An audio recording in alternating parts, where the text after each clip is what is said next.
नमस्कार, आप देख रहे हैं युग करवट न्यूज और आपके साथ मैं हूं शोभा भारती। पेश है आज का हमारा न्यूज बुलेटिन। आइए नजर डालते हैं आज की हेडलाइंस पर।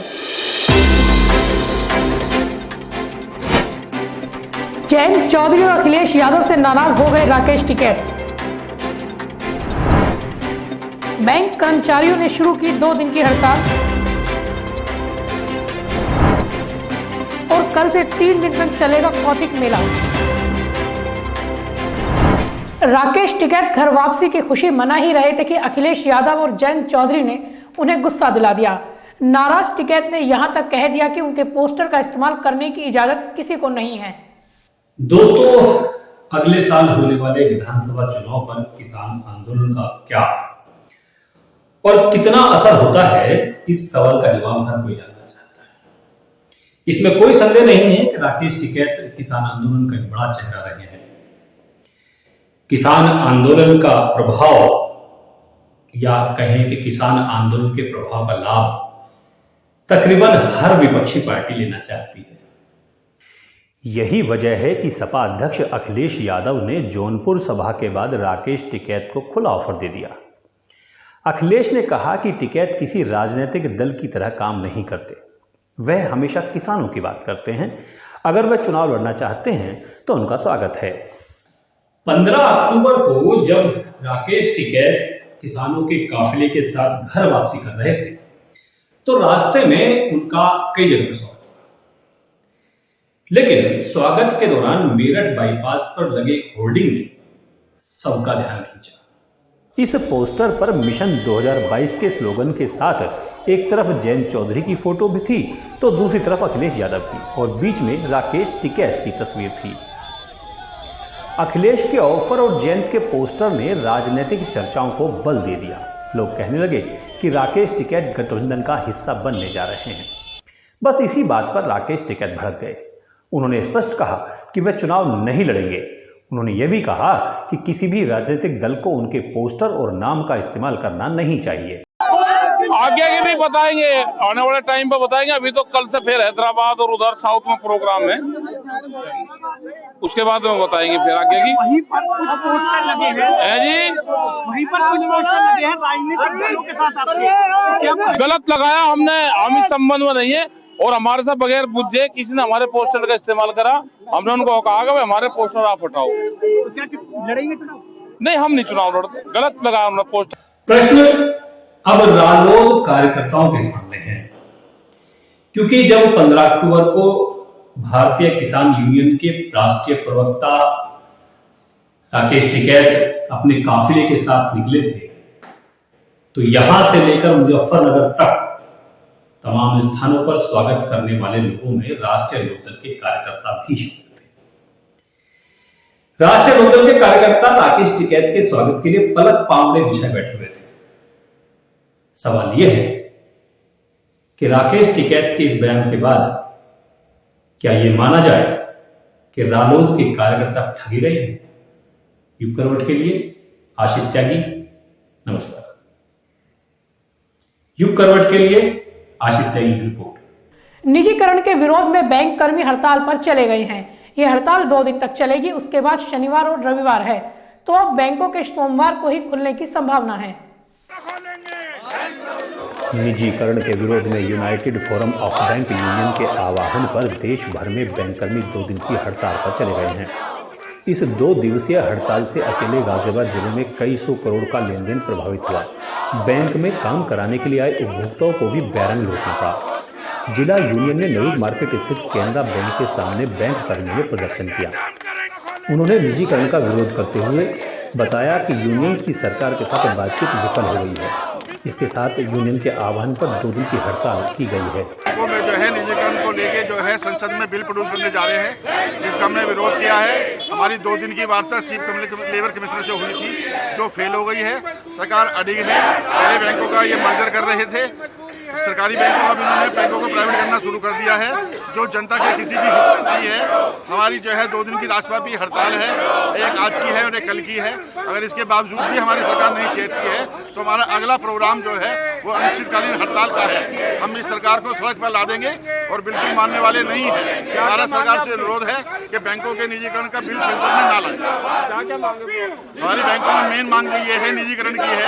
सरकार बैंकों का पहले मर्जर करती थी, सरकारी बैंकों का आपस में, अब इन्होंने जो है बैंकों को प्राइवेट करना शुरू कर दिया है।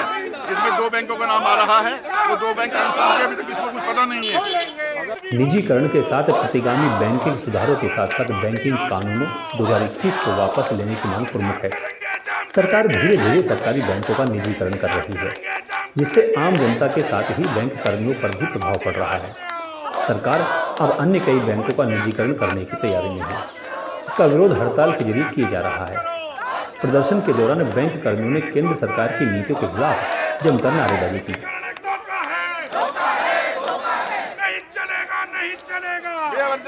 नहीं चलेगा। मंत्री होश में आओ, होश में आओ, होश में आओ। वित्त मंत्री होश में आओ, होश में आओ, होश में आओ। नरेंद्र मोदी होश में आओ, होश में आओ, होश में आओ। जाम करेंगे, जाम करेंगे। 2 दिन तक चलने वाली बैंक हड़ताल से कई सौ करोड़ का लेन देन प्रभावित होगा। 19 दिसंबर शनिवार को बैंकों में किसी अन्य कारण से अवकाश रहेगा।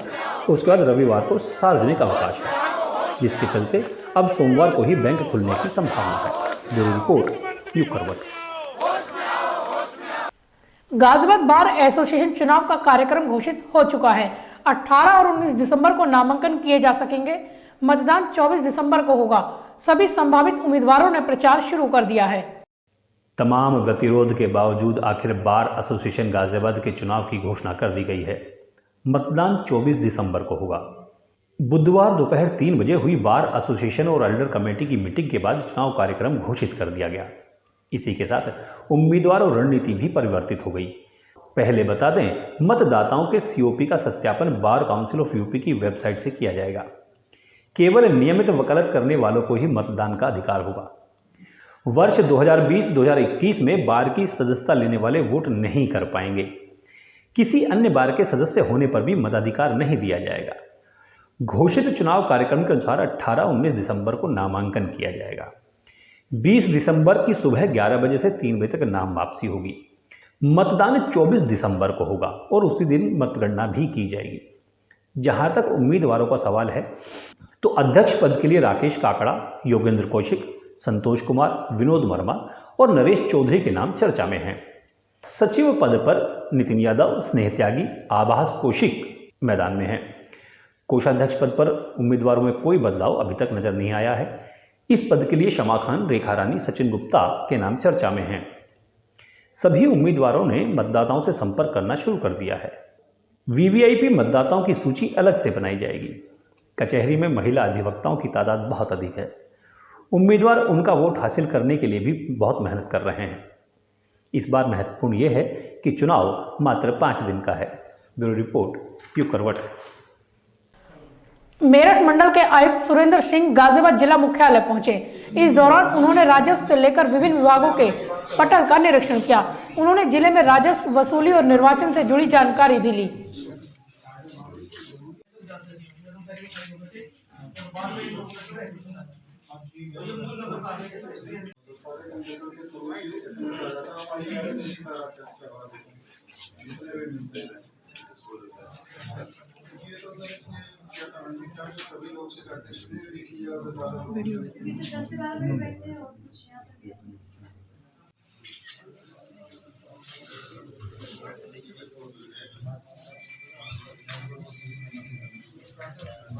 पर्वतीय प्रवासी जन कल्याण समिति 3 दिन के महाकौतिक मेले का आयोजन करेगी। मेला इंद्रपुरम के अभयखंड में आयोजित किया जाएगा। यह जानकारी मेले के मुख्य संयोजक और भाजपा नेता सच्चिदानंद पोखरियाल ने दी। इस प्रेस कॉन्फ्रेंस के माध्यम से बताया गया है कि गाजियाबाद के इंद्रापुरम में महाकौतिक मेले का आयोजन किया जा रहा है। इस मेले को उत्तराखंड कौतिक मेला नाम दिया गया है। भाजपा नेता और मेले के मुख्य संयोजक सच्चिदानंद पोखरियाल ने बताया कि पहाड़ की लोक संस्कृति इस मेले में दिखाई देगी। कि हमारा भारत एक बहुत ही सुंदर विभिन्न संस्कृतियों का उपवन है, एक गुलदस्ता है। और जो हमारी संस्कृति है वो इसी से ही पुष्ट होती है। एकता, अखंडता और संप्रभुता इस देश की हमारी विभिन्न संस्कृतियों से बनती हैं। मैं उत्तराखंड के संदर्भ में कहूँ तो कौथिक महोत्सव एक हमारा शब्द जो कौथिक है, आपने सुना भी होगा, बहुत सारे धर्म ग्रंथों में एक शब्द आता है कौतुक। और बाबा तुलसीदास जी ने कहा कि कौतुक देखत सेल बन भूतल भूरि निधान। वो कौतुक बने, जैसे भगवान कृष्ण भी कौतुक किया करते थे, भगवान राम भी कौतुक किया करते थे, ये संस्कृति का बहुत अंग है। उसी शब्द से मुझे लगता है ये कौथिक बना है। और कौथिक भी एक जीवन जीने का, बहुत ही जीवन में ऊर्जा और नई, जैसे प्रकृति समय समय पर अपना रूप स्वरूप बदलती रहती है, ऐसे ही हमारी उत्तराखंड की संस्कृति में कौथिक शब्द एक नई ऊर्जा का, नई परिवर्तन का, नई उमंग का, नई तरंग का, नई जोश का संचार करती है। और ये एक हमारा महोत्सव है जो देश में ही नहीं बल्कि विदेशों में भी, कनाडा में, जकार्ता में, सऊदी अरब में और तमाम देशों में जहां जहां हमारे प्रवासी लोग हैं, हमारे प्रवासी लोगों ने अपनी जड़ों को नहीं छोड़ा है, अपने मूल। मेला 17 से 19 अक्टूबर तक चलेगा। इसका आयोजन अभयखंड में होगा।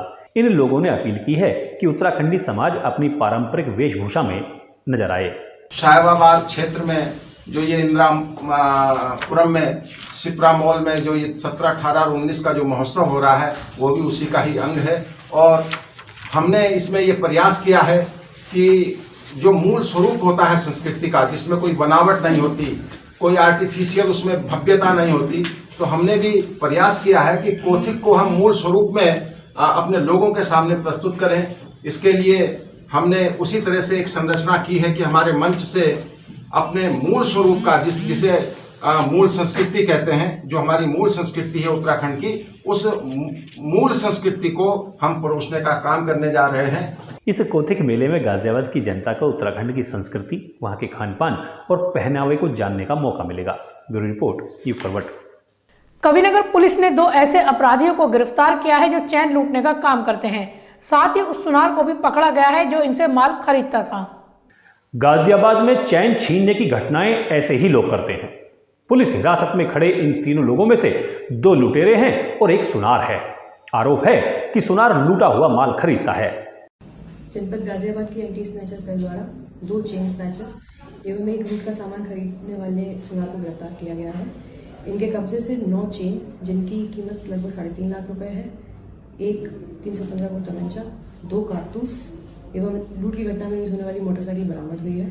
ये लोग गाजियाबाद दिल्ली एनसीआर वाले क्षेत्र में लूट की घटनाएं किया करते थे। इनके खिलाफ मुकदमा दर्ज कर आगे की कार्रवाई की जा रही है। इनकी गिरफ्तारी एंटी चेन स्नैचिंग सेल और कविनगर थाना पुलिस ने की है। इनके कब्जे से सोने की 9 चेन बरामद हुई हैं जिनकी कीमत लगभग 3.5 लाख रुपए है। ब्यूरो रिपोर्ट, यू करवट। गाजियाबाद के घंटाघर कोतवाली थाना क्षेत्र में अजीब घटना हुई। एक चोर ने रोडवेज विभाग की बस चुरा ली। चोर बस को लेकर भागा मगर हापुड़ रोड पर उसका एक्सीडेंट हो गया। इस दुर्घटना में चोर की मौत हो गई। लोगों ने पुलिस को सूचना दी। पुलिस ने मौके पर पहुंचकर बस कब्जे में ली और शव को पोस्टमार्टम के लिए भेज दिया।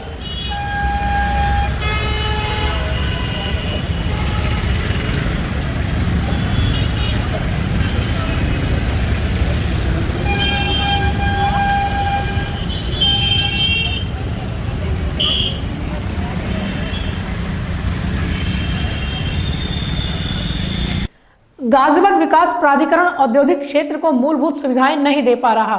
मामला इंद्रप्रस्थ योजना पॉकेट बी का है। यहां के आवंटियों ने जिला मुख्यालय पर प्रदर्शन किया।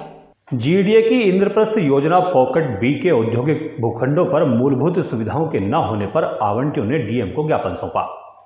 आवंटियों ने बताया कि टीला मोड़ में इंद्रप्रस्थ योजना के तहत जून 2020 में 45 औद्योगिक भूखंड दिए गए थे। इसमें 6 माह में कब्जा देने के साथ ही सड़क, पानी, सीवर, लाइट आदि की सुविधा देने का आश्वासन दिया गया था। लेकिन 1.5 साल बीत जाने के बाद भी क्षेत्र में सुविधाएं उपलब्ध नहीं कराई गई हैं, जिसकी वजह से औद्योगिक इकाइयों का संचालन शुरू नहीं हो पा रहा है। सर, वर्ष 2020 में के जून माह में कोरोना काल में हम लोगों ने जीडीए से नीलामी के माध्यम से औद्योगिक भूखंड लिए थे और जीडीए ने लगभग 45 औद्योगिक भूखंड जो है नीलामी के माध्यम से आवंटित किए थे। परंतु उन्होंने जब आवंटन के समय ये कहा, हमसे उन लोगों से ये बोला था कि 6 माह में हम लोग जो है आपको जगह पर उसे डेवलप करके आपको कब्जा दे देंगे। मगर आज 1.5 साल होने को आए हैं और अभी तक स्थिति जस की तस है। वहाँ पर किसी भी प्रकार का कोई भी विकास कार्य नहीं हुआ है अभी तक। ये कहाँ पे दिए थे उन्होंने? ये टीला मोड़ के पास में है जी, इंद्रप्रस्थ योजना पॉकेट बी। 50% पेमेंट कर चुके हैं हम लोग लगभग आधे से ज़्यादा जो है भूखंड की पेमेंट उन्होंने कर चुके हैं। और आज भी हम वीसी साहब से मिलने गए थे कार्यालय पे। वहाँ पर कोई भी अधिकारी, पहले तो हमें मिलने ही नहीं दिया जा रहा था। जब हमने पास बनवाया उसके बाद में कोई भी अधिकारी वहाँ पर मौजूद नहीं है। 11 बजे तक भी हाँ, जो जगह हम लोगों को दी गई है वहाँ पर लगभग 10 फुट गहरे गड्ढे हैं। ऐसी कोई भी योजना जीडीए की नहीं है जहाँ पर 10 फुट गहरे गड्ढे हों, जो पहले इन्होंने आवंटित किए हैं। जो हमारे साथ ही जो है अन्याय हो रहा है। आवंटी जीडीए को करीब 45% तक का भुगतान कर चुके हैं, लेकिन इसके बाद भी जीडीए आवंटियों को कब्जा देने की स्थिति में नहीं है। आवंटियों ने अपने ज्ञापन में मांग की है कि जब तक मूल सुविधाओं के साथ कब्जा नहीं दिया जाता तब तक किस्त के रूप में ली जाने वाली अग्रिम भुगतान राशि को न लिया जाए। शर्तों के अनुसार भूखंड की 25% रिजर्व राशि को छोड़कर बाकी की धनराशि ब्याज सहित वापस की जाए। ब्यूरो रिपोर्ट, युग करवट। लखीमपुर खीरी मामले में भाजपा बैकफुट पर है। एसआईटी ने केंद्रीय गृह राज्य मंत्री के बेटे के खिलाफ धाराएं बढ़ा दी हैं। कांग्रेस ने मंत्री को बर्खास्त करने की मांग पर प्रदर्शन किया। अपराधियों की ये सरकार नहीं चलेगी, नहीं चलेगी। अपराधियों की ये सरकार नहीं चलेगी, नहीं चलेगी। अपराधियों की ये केंद्रीय गृह राज्य मंत्री अजय मिश्रा टेनी को बर्खास्त किए जाने की मांग को लेकर कांग्रेसियों ने कलेक्ट्रेट पर प्रदर्शन किया और प्रशासन के माध्यम से ज्ञापन राष्ट्रपति को भेजा। महानगर कांग्रेस कमेटी संगठन प्रभारी और उपाध्यक्ष ओमदत्त गुप्ता के नेतृत्व में प्रदर्शन किया गया। ओमदत्त गुप्ता ने बताया कि लखीमपुर खीरी में किसानों की हत्या ने पूरे देश की अंतरात्मा को झकझोर दिया है। ये जो उत्तर प्रदेश के अंदर लखीमपुर खीरी में किसानों की हत्या की गई थी और किसानों को मौत के घाट उतारा गया था जानबूझकर सुनियोजित तरीके से, उसके संबंध में आज हम सभी कांग्रेस जन, महानगर कांग्रेस कमेटी के कांग्रेस जन कलेक्ट्रेट पर आकर डीएम के माध्यम से एक ज्ञापन देने जा रहे हैं, जिसमें अजय मिश्रा टेनी की गिरफ्तारी और उसकी बर्खास्तगी की मांग हम राष्ट्रपति और प्रधानमंत्री जी से करने जा रहे हैं। केंद्रीय गृह राज्य मंत्री अजय मिश्रा के स्वामित्व वाली एक जीप से किसानों को कुचलना और भी दुखद था। कांग्रेस का कहना है सुप्रीम कोर्ट के हस्तक्षेप के बावजूद अभी तक मंत्री के खिलाफ कोई निर्णायक कार्रवाई नहीं की गई है। कांग्रेस ने मांग की है केंद्रीय मंत्री को तत्काल प्रभाव से बर्खास्त किया जाए और उनकी भी गिरफ्तारी हो। ब्यूरो रिपोर्ट, युग करवट। विधानसभा में भी कांग्रेस ने अपना विरोध दर्ज कराया। प्रदेश अध्यक्ष अजय कुमार लल्लू के नेतृत्व में कांग्रेस विधायकों ने विधानसभा परिसर में प्रदर्शन किया। ये लोग गृह राज्य मंत्री अजय मिश्रा को हटाने की मांग कर रहे हैं।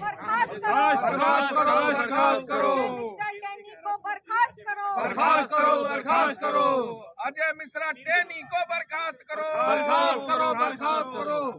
तो आज के लिए फिलहाल इतना ही। गाजियाबाद और आसपास की खबरों के लिए देखते रहिए युग करवट और विस्तार से खबरों को जानने के लिए पढ़िए युग करवट न्यूज़पेपर। सब्सक्राइब कीजिए युग करवट। नमस्कार।